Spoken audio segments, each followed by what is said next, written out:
two. Action! Mahal. Ang seryoso mo kanina. Ano pinagdadasal mo? May problema ba?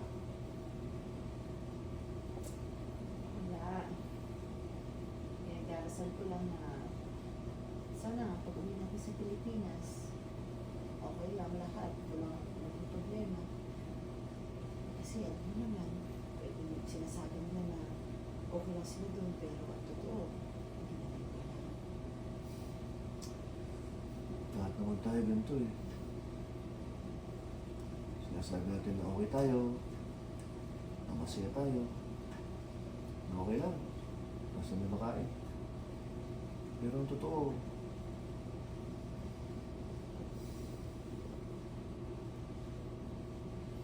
Eh, ikaw, naintindi mo pagdasal mo kanina. Okay ka lang ba? May problema ba?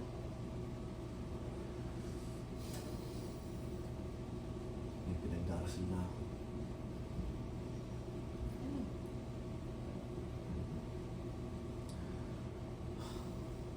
Alam mo, mahal, 3 taon na tayo. Sana, pag uwi natin ng Pilipinas, magpakasal na tayo. Ano? Oo, magpakasal na tayo. Teka, seryoso ka ba? Mahal. Oo naman. Alam mo namang seryoso ko sa'yo.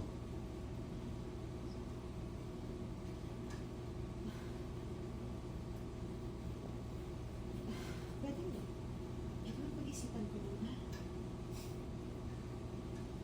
Anong pag-iisipan mo? Una, hindi naman alam ng mga pamilya natin na may relasyon tayo. At hindi ako sigurado kung papayag yung anak ko. Akong bahala. Kakausapin ko sila. Hindi mo kilala yung anak ko. Bata pa lang yung sinasabi nila sa akin na aming mag-asawa ko ulit. At saka, pangalawa, yung anak mo, sigurado ka pa okay lang sa kanya na mag-asawa ka ulit?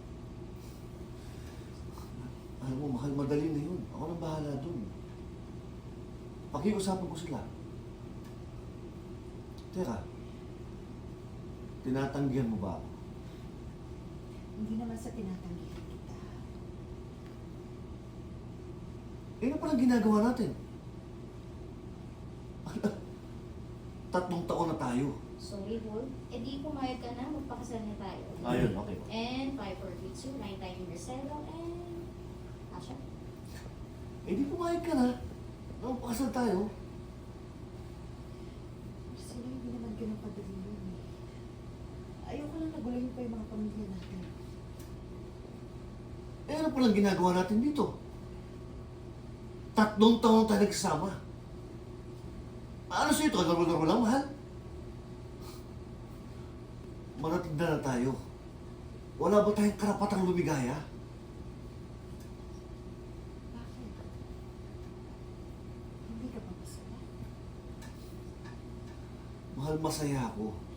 Dahil kasama kita. Pero nai-miss ko ang pamilya ko. Para pag uwi ko, oo, magiging masaya ako. Pero ayaw kong malayo sa'yo. Lagi na lang bang ganito? Hindi tayo buo, Sofia. Marcelo. Huwag mo nga mahawakan. Alam mo, ganito eh.